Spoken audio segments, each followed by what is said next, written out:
बिस्मिल्लाहिर्रहमानिर्रहीम अस्सलाम वालेकुम। मेरा नाम अदनान सगीर है। मेरी ये दुआ है आप सब के लिए कि आप सब अपनी पर्सनल और प्रोफेशनल ज़िंदगी में कामयाबियों की नई मंज़िल तय करें। आज की हमारी जो डिस्कशन है वो पिछले 2-3 जो टॉपिक्स हमने डिस्कस किए हैं उसी का एक कंटिन्यूएशन है, जिसमें हम एक आम जो रिटेल इन्वेस्टर्स है, जो आम इन्वेस्टर है, उसको गाइड कर रहे हैं कि कैसे वो एक अपना पोर्टफोलियो बिल्ड कर सकता है। जो अ, हर तरह की मार्केट में अच्छा परफॉर्म करे। अगर अच्छा परफॉर्म नहीं कर रहा तो एटलीस्ट उसका जो सरमाया है वो इंटैक्ट रहे, वो इतना उसका जो पोर्टफोलियो है वो इतना ज़्यादा फ्लक्चुएट ना करे। तो उसी सिलसिले को आगे बढ़ाते हुए आज हम जिस तरह एक बड़ी फेमस बुक है स्टीफन कवी की 7 habits of highly effective people, इसी तरह हम आज 7 stock for highly effective investors लेके आए हैं। जो ये 7 स्टॉक्स हैं ये पाकिस्तान स्टॉक एक्सचेंज में इनका जो वेटेज है वो अपनी अपनी डोमेन में जो उनका वेटेज है और मार्केट कैप है वो हाईएस्ट है। और ये अपनी अपनी डोमेन के लीडर स्टॉक हैं। तो हम डिस्कस करेंगे वन बाय वन, उनकी फाइनेंशियल ग्रोथ डिस्कस करेंगे, उनकी डिविडेंड हिस्ट्री डिस्कस करेंगे उन स्टॉक्स की, और उनके फ्यूचर प्रॉस्पेक्ट्स के बारे में भी बात करेंगे कि कैसे आने वाले दिनों में जब इन्फ्लेशन अपनी तारीख की बुलंद तरीन सतह पे होगी और जिसमें डिवैल्यूएशन जो है वो भी एक्सट्रीम लेवल पे होगी, तो कैसे आप अपने जो इन्वेस्टमेंट्स हैं उनको आप प्रोटेक्ट कर सकते हैं या कैसे इंटैक्ट रख सकते हैं। तो हम जो डिस्कस करेंगे, मैं हमेशा की तरह पाकिस्तान स्टॉक एक्सचेंज का वेब पोर्टल यूज़ करूँगा और वन बाय वन आपके साथ मैं इंट्रोड्यूस करवाऊँगा 7 कंपनीज़ को जो अपनी डोमेन में लीडर्स हैं, और हम उनके क्विकली फाइनेंशियल्स देखेंगे, उनकी पे आउट्स हिस्ट्रीज़ देखेंगे और उनकी लास्ट 3 टू 4 ईयर्स की जो परफॉर्मेंस है उसके बारे में बात करेंगे कि वो कैसे रही और कैसे उन्होंने परफॉर्म किया। जो 2 क्रंच टाइम गुज़रे हैं पाकिस्तान की हिस्ट्री में पोस्ट कोविड, और कोविड के बाद फिर ये जो लास्ट 2 ईयर्स का टाइम गुज़रा है, वो भी काफ़ी ज़्यादा ही अनस्टेबल और अनप्रेडिक्टेबल था। तो आइए चलते हैं, हम अपनी डिस्कशन को आगे बढ़ाते हैं और हम पाकिस्तान स्टॉक एक्सचेंज के जो वेब पोर्टल है उसको एक्सेस करते हैं और फिर हम one by one companies select करते हैं। आज की वीडियो थोड़ी लंबी हो जाएगी, तो आप इसको 1x पे कर सकते हैं और ताकि आप या 2x पे कर लें, ताकि आप जल्द अज जल्द जो स्टॉक्स हैं उनके बारे में जान सकें। तो हम एक्सेस करते हैं पाकिस्तान स्टॉक एक्सचेंज के पोर्टल को। ये मैंने ओपन किया हुआ है। तो जो पहली कंपनी हमने आज चूज़ की है वो है सिस्टम्स लिमिटेड। ये आईटी की डोमेन के अंदर इसका जो मार्केट कैप है, हाईएस्ट मार्केट कैप है, मोर देन 100 बिलियन का मार्केट कैप है इनका। और ये लीडर हैं पाकिस्तान के अंदर आईटी सेक्टर में। ठीक है, एक अच्छी स्टेबल कंपनी है, एक ज़बरदस्त फाइनेंशियल ग्रोथ है इस कंपनी की और सक्सेस स्टोरी है। अगर हम इसके 5 ईयर के चार्ट को देखें तो आप देखेंगे कि अगर हम स्टार्ट करें 6 मार्च 2019, तो ये 106 रुपये का शेयर था इसका 6 मार्च 2019 को। एंड देन पोस्ट कोविड और ड्यूरिंग कोविड इसने अपना हाई लगाया 832 का। ठीक है, 832 820 का ना समथिंग इसने अपना हाई लगाया। देन इस स्टेज के ऊपर आके जब ये 610 का हुआ और यहाँ इसने 100% बोनस और 50% डिविडेंड अनाउंस किया, देन इसने दोबारा एक हाई लगाया 763 का। एंड देन ये जो करेक्शन आपको नज़र आ रही है ये बेसिकली एक्स डिविडेंड होने के बाद और एक्स स्टॉक होने के बाद इसकी है, इसकी पोजीशन है। और लास्ट 2 ईयर्स में ये कंटिन्यूसली कंसोलिडेट कर रहा है इसी लेवल के ऊपर 300 290 से 300 से लेके 515 के दरमियान इसने रैली की है। लेकिन ये एक बड़ी स्मूथ और बड़ी कंसिस्टेंट एक फाउंडेशन बना रहा है, जो इस बात की निशानदेही करती है कि ये स्टॉक एक अच्छा स्टेबल स्टॉक है और आने वाले वक्तों में इसका जो फ्यूचर प्रॉस्पेक्ट्स हैं वो बहुत अच्छे हैं। अब हम इसके फाइनेंशियल्स के बारे में देखते हैं। तो आप जस्ट इसके फाइनेंशियल हिस्ट्री को देखें तो 2019 से लेके 2020 तक 2015 2019 में इसकी 11 रुपये ईपीएस थी और 2022 में इट्स ऑलमोस्ट डबल। और जो अभी 2023 का फाइनल रिजल्ट नहीं आया तो वो मोस्टली 150% इसकी ग्रोथ हो चुकी है लास्ट 5 ईयर्स में। लाइक इन्होंने एवरेज अगर आप देखें तो 18% टू 22% एनुअल एवरेज ग्रोथ इस स्टॉक ने, इनके जो अर्निंग है इसमें रही है।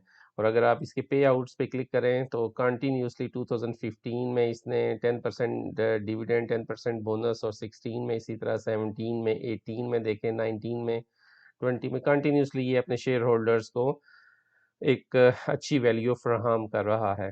तो एक अच्छी कंपनी में जब आप इन्वेस्टेड होते हैं तो उसका सबसे बड़ा फ़ायदा ये होता है कि आप को डेली चार्ट देखने की ज़रूरत नहीं होती, आपको ये नहीं फ़िक्र होती कि उस कंपनी की परफॉर्मेंस कैसी होगी।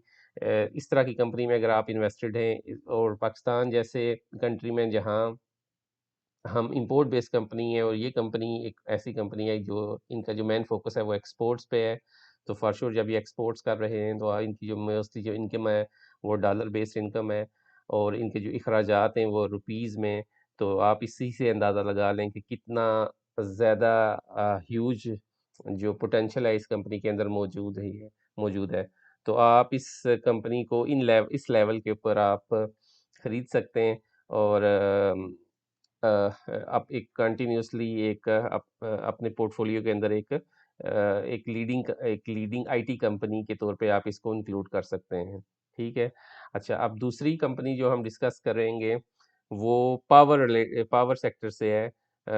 आप जानते होंगे सब हब पावर कंपनी है। ये भी पाकिस्तान की लार्जेस्ट पावर जनरेशन की कंपनी है। पाकिस्तान इनकी जो टोटल पावर जनरेशन कैपेसिटी है 3000 मेगावाट की है, जो टोटल कैपेसिटी का पाकिस्तान की 9% बनता है। तो ये इसकी भी एक ज़बरदस्त सी और फैंटास्टिक सक्सेस स्टोरी है। पिछले अगर हम 4-5 साल का इसका देखें चार्ट, तो ये इसने 6 मार्च को 86 रुपीज़ से अगर हम स्टार्ट करें, और देन इसने फिर 100 का हाई लगाया, और देन इसने अभी जो मैक्सिमम टच किया है आफ्टर लॉन्ग टाइम 122 है। अच्छा, इस स्टॉक को हाईलाइट करने का जो मकसद है वो बड़ा सिंपल है कि इसके अगर आप स्टॉक्स के फाइनेंशियल्स को देखेंगे तो 2020 में अगर इसने 7 रुपये का ईपीएस रिपोर्ट किया था, और 2023 में ये 23 रुपीज़ पे चली गई है। लाइक इसने 400% ऑलमोस्ट इसने ग्रोथ की है in terms of earning per share. जो जो फैसिनेटिंग चीज़ है इस कंपनी के बारे में वो है इसके dividends. Fantastic dividend pay outs दिए हैं इसने लास्ट 2-3 ईयर्स में। अगर आपने आज से 2 साल पहले ही 2020 में इस कंपनी का शेयर लिया होता, अगर अक्टूबर 2020 में अगर हम देख लें इसकी क्या प्राइस थी, हम चेक कर लेते हैं। अगर हम जाएं अक्टूबर 2020 में, सितंबर में चला गया और अक्टूबर में इसकी 76 रुपीज़ प्राइस थी। तो अगर 2020 में आपने 76 रुपीज़ पे इसके शेयर को ख़रीदा होता तो आप 2020 से लेके 2024 तक इसने जो हम डिविडेंड हम क्विकली कैलकुलेट कर सकते हैं। पहला इसने डिविडेंड 4 रुपीज़ का दिया, फिर 3 रुपीज़ का है, फिर 5 का है। तो 4+3 7+5 12+6 18+15 33+5 38+2 40+6 46+50 51 और +4 55 रुपीज़ का डिविडेंड इसने सिर्फ 2022 से लेके ऑलमोस्ट 27 फरवरी 2024 तक का दिया है। तो सिर्फ लास्ट ईयर इसका डिविडेंड यील्ड 40% की डिविडेंड यील्ड थी। और अगर आप इसके डिविडेंड्स को कंटिन्यूसली री इन्वेस्ट करते रहते तो आपके जो एवरेज रिटर्न्स हैं वो मोस्ट लाइकली 25 to 30% होते हैं, जो कि मोर एंड लेस आपकी इन्फ्लेशन एडजस्टमेंट में आपको एक अच्छा इन्फ्लेशन एडजस्टमेंट के बाद भी एक अच्छा रिटर्न आपके पास कंपाउंडिंग शक्ल में मौजूद होता। तो ये हबको को हाईलाइट करने का मकसद यही है कि ये एक अच्छी डिविडेंड पेइंग कंपनी है, और इनके बड़े अच्छे अपकमिंग फ्यूचर प्रोजेक्ट्स हैं, तो आप इसको भी अपने पोर्टफोलियो में एज ए एक कंपनी के तौर पे रख सकते हैं। उसके बाद जो अगली कंपनी हम सेलेक्ट कर रहे हैं या जो हमने सेलेक्ट की है वो इंटरलूप है। इंटरलूप टेक्सटाइल की डोमेन में एक फैंटास्टिक सक्सेस स्टोरी है। अगर आप इसके लास्ट 5 ईयर्स की स्टॉक्स की ग्रोथ देखें तो अप्रैल 2019 में ये 46 रुपीस का था और इसने हाईएस्ट टच किया अपना 78। देन इसने ये जो मैसिव करेक्शन ली है, ये पाकिस्तान के जो अनसर्टन हालात थे उसमें इसने एक मैसिव करेक्शन ली और यहाँ जो ये जो करेक्शन आपको मैक्सिमम करेक्शन नज़र आ रही है, ये बेसिकली इसने एक डिविडेंड और मैसिव बोनस दिया और उसके बाद इसने एक्स करने के बाद फिर दोबारा एक बड़ी रैली ली और इसने 67 रुपीज़ को 75 रुपीज़ को टच किया।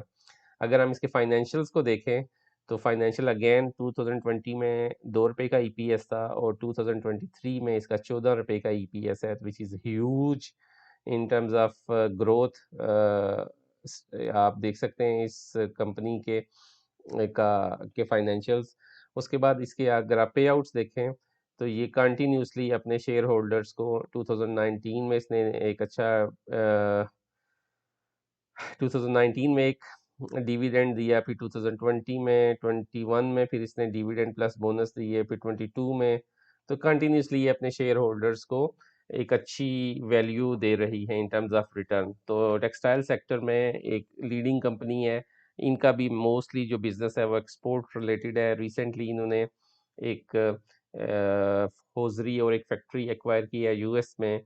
तो एक डाइवर्सिफाई पोर्टफोलियो है इनकी कंपनीज का, तो आप इस को भी अपने पोर्टफोलियो के अंदर रख सकते हैं। उसके बाद हमारी जो चौथी कंपनी है जिसको आज हम डिस्कस करेंगे वो मीज़ान बैंक है।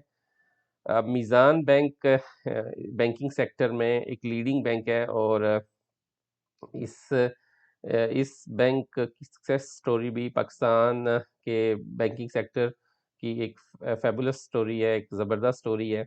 तो मीज़ान बैंक को अगर आप देखें लास्ट 5 ईयर्स की इसकी ग्रोथ देखें तो अगर 2019 में देखें तो ये 99 रुपीज़ का था और देन दो मेजर इसने करेक्शन ली।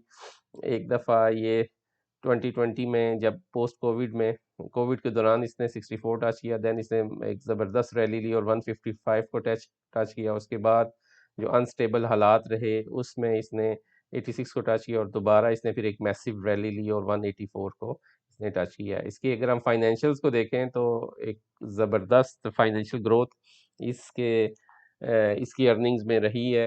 वो अगर आप देखें 2020 में 13 रुपये का ईपीएस था और 2023 में ये टच कर रहा है इस टाइम 47 रुपीज़ का, विच इज़ ऑलमोस्ट 350% इसकी ग्रोथ है। और अगर इसके पे आउट्स के बारे में देखें तो इसने भी अपने शेयर होल्डर्स को मायूस नहीं किया इन टर्म्स ऑफ पे आउट्स और इसके भी पे out with the passage of time बढ़ते ही जा रहे हैं। तो एक ज़बरदस्त पे आउट्स देने वाली कंपनी है और एक बैंकिंग सेक्टर में एक लीडिंग बैंक है। अगर आप अपने पोर्टफोलियो में बैंकिंग सेक्टर के किसी स्टॉक को रखना चाहते हैं तो ये एक अच्छा बैंक एक अच्छा एडिशन आपके पोर्टफोलियो में हो सकता है। उसके बाद हम अगली कंपनी जिसके बारे में हम डिस्कस करेंगे वो है Pakistan oil fields limited, POL. इस स्टॉक को भी हाईलाइट करने का मकसद यही है कि ये इनकी भी अर्निंग जो है वो डॉलर्स में है और इनके जो अखराजात हैं वो आप रुपीज़ में, तो आप देख लें कि कंटिन्यूसली इस स्टॉक ने भी एक अच्छा परफॉर्म किया है। अगर आप 6 मार्च 2019 में देखें तो 474 रुपीज़ का था और देन इसने फिर अपना हाई लगाया 467 rupees and then post Covid में इसने 242 रुपीज़ पे आके ये इसको इसने टच किया। देन अगेन इसने एक मैसिव रैली ली और अभी ये टच कर रहा है 426। एक बात आप जहन में रखें कि पिछले जो 2-3 साल है उसमें पाकिस्तान ऑयल फील्ड्स और ग्लोबली अगर आप देखें तो ऑयल की जो मार्केट है वो बैडली इम्पैक्ट हुई है। लेकिन इसके दौरान इस कॉन्टेक्स्ट को अगर आप जहन में रखें और फिर अगर आप पाकिस्तान ऑयल फील्ड्स की परफॉर्मेंस देखें तो अगर आप देखेंगे तो इसने भी ऑलमोस्ट 57 रुपीज़ का ईपीएस 2022 में 20 में रिकॉर्ड किया, और 2023 में इसने ऑलमोस्ट डबल कर लिया, 128 रुपीज़ का ईपीएस। जो इसकी भी एक खूबसूरती है कि ये भी अपने शेयर होल्डर्स को कंटिन्यूसली एक डिविडेंड की शक्ल में एक रिटर्न्स दे रही है, अपने शेयर होल्डर्स के साथ अपने प्रॉफिट्स को शेयर कर रही है। तो इसने भी एक मैसिव किस्म की डिविडेंड यील्ड को मेंटेन रखा हुआ है। तो आप इस शेयर को भी अपने पोर्टफोलियो के अंदर रख सकते हैं, ताकि आप कैपिटल गेन और प्लस जो डिविडेंड इनकम है उसको इंजॉय कर सकें। उसके बाद जो अगला स्टॉक हमने चूज़ किया है वो सीमेंट सेक्टर में एक लीडिंग कंपनी है, लकी सीमेंट। लकी सीमेंट जो स्टॉक है इसको हाईलाइट करने का मकसद ये है कि ये स्टॉक अपने डोमेन का लीडिंग स्टॉक है, और इसकी भी एक सक्सेस स्टोरी है। लकी अभी एक बहुत बड़ी ग्रुप ऑफ कंपनीज बन चुका है। इसमें ये लकी इलेक्ट्रिक के नाम से, किया मोटर्स जो है वो इनके पास है, लकी मोटर्स के नाम से ये ऑपरेट कर रहे हैं। उसके बाद इनके पास सैमसंग की जो फैसिलिटी है, इनके पास असेंबली की फैसिलिटी मौजूद है पाकिस्तान में। सैमसंग के जो मोबाइल्स हैं उसको ये असेंबल कर रहे हैं, और उसके साथ सीमेंट के इनके प्लांट्स हैं। सीमेंट के इनके प्लांट्स ना सिर्फ पाकिस्तान के अंदर हैं, बल्कि मिडल ईस्ट में, if I am not mistaken, Iraq और कुवैत के अंदर भी इनके प्लांट्स मौजूद हैं। तो एक स्ट्रांग ग्रुप ऑफ कंपनीज है लकी ग्रुप। और अगर आप इसकी स्टोरी देखें तो इसने 12 मार्च 2019 को 463 रुपीज़ पे ये ट्रेड हो रहा था, और देन इसने जो मैक्सिमम टच किया 800 900 एंड आई थिंक 20 रुपीज़ को टच किया इसने 2021 में, और देन एक मैसिव डाउनफॉल देखने में नज़र आया। जो पाकिस्तान की इकनॉमिक कंडीशंस थी उसको अगर आप मद्देनज़र रखते हुए आप देखें तो लकी की जो खूबसूरती है ये डिविडेंड कम लेकिन कैपिटल गेन ज़्यादा देता है। तो आप इस स्टॉक को एज ए कैपिटल गेन के तौर पर ले सकते हैं। अगर आप इसकी पे आउट की हिस्ट्री देखें तो इसने 2019, 20 और 21 और इवन 22 में कोई डिविडेंड नहीं दिया, जबकि इस साल सॉरी लास्ट ईयर इसने अगस्त में 18 रुपीज़ का डिविडेंड दिया अपने शेयर होल्डर को। लेकिन अगर आप इसकी कैपिटल गेन की ग्रोथ देखें तो अगर आपने यहाँ भी इसको लिया हुआ होता 6 मार्च को 473 का, और यहाँ सेल करते तो 100% आपका कैपिटल गेन था। और देन इस दौरान अगर आप ने वेट किया होता और इस जगह की जगह आपने इसको बाय किया होता और इसको सेल किया होता तो ऑलमोस्ट इसको 60 टू 80% के आपके रिटर्न्स मिलते हैं आपको, which is also a fabulous return. और आगे भी इसकी एक सक्सेस स्टोरी है वो कंटिन्यूसली चल रही है। ये कंपनी एक अच्छी स्टेबल कंपनी है, और they know how to operate in Pakistan, और पाकिस्तान के अंदर इनका जो बिजनेस है उनको पता है कि कैसे करना है। तो आप इस कंपनी को भी अपने पोर्टफोलियो के अंदर रख सकते हैं। उसके बाद जो लास्ट कंपनी है वो हम डिस्कस करेंगे फर्टिलाइज़र में, ईफर्ट करके कंपनी है, एंग्रो फर्टिलाइज़र। अगेन एक फैंटास्टिक सक्सेस स्टोरी है, और एक शेयर होल्डर उसको इसने भी बहुत ज़्यादा नवाजा है। पिछले अगर आप 5 साल का डाटा देखें तो अगर आपने मार्च 2019 में इसको 75 रुपये में ख़रीदा हुआ था और आपके पास इसके सिर्फ 1000 शेयर ही होते 75 रुपीज़ का, तो 2019 में ये 75 रुपीज़ का था, और आज ये 2024 में डबल है। अब आप ये कहेंगे कि यार 4 सालों में ये डबल हो गया तो कौन-सा इसने कमाल किया। लेकिन जो इसकी पे आउट हिस्ट्री है वो अगर आप देखें तो वो आपको सरप्राइज़ करेगी बिल्कुल। कि 2021 में इसने 4 रुपीज़ का डिविडेंड दिया। जस्ट हम कैलकुलेट करते हैं, 4 + 3 7, 7 + 5 12, 12 + 5 17, 17 + 3 20, 20 + 5 25, और 28 31, 31 और 6 37 और 43 रुपीज़ का। लाइक अगर आपने 73,000 शेयर आपके पास होते, 73,000 के आपने लिए हुए होते, तो उसने आपको डिविडेंड की शक्ल में 43,000 रुपीज़ वापस कर दिए हुए, और इसने जो कैपिटल गेन दिया है वो ऑलमोस्ट डबल हो चुके हैं आपकी आपकी अमाउंट। तो एक ज़बरदस्त स्टोरी है ये भी इसमें फर्टिलाइज़र सेक्टर में। तो आई होप कि आपको जो आज की ये डिस्कशन है ये पसंद आई होगी, और ये 7 कंपनीज़ आप